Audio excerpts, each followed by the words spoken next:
So you want to buy a house. Here's a 30,000 foot view of how that process happens. Step number one, chat with a lender. A lot of those guys are going to talk to you for free, and if you ask them to not bother you and you give them your timeline, more than likely they're going to leave you alone, and if they don't, just unsubscribe. They're going to paint the picture for you about exactly what you can afford and what you need to do to get there, whether you need to adjust your credit score or whatever.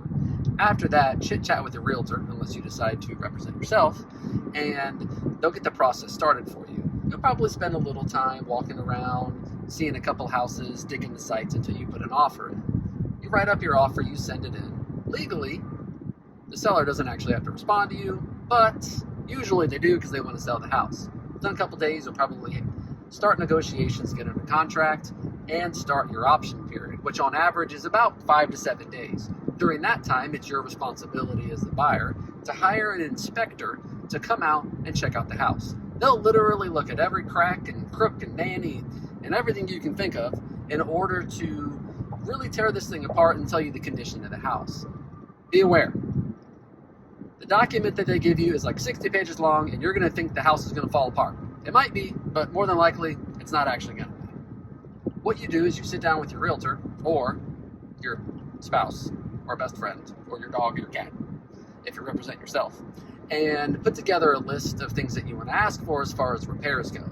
Honestly, repairs can get a little sketchy because if you're trying to save money, who would you hire? The cheapest guy or the best guy?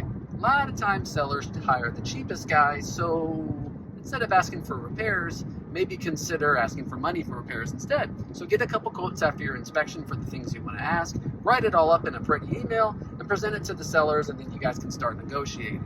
As soon as your inspection period's up, you got to make sure that you have come to a signed agreement for any changes that need to happen.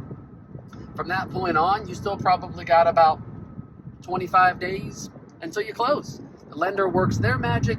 You might chit-chat with them a couple times. They'll keep you updated along the way until you get to your closing day, which is usually about 30 or 45 minutes of signing papers.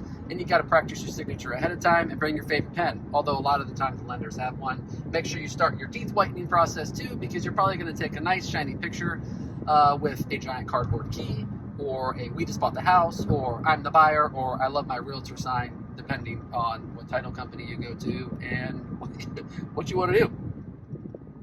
Any questions? Comment them below. I would love to help however I can. Good luck.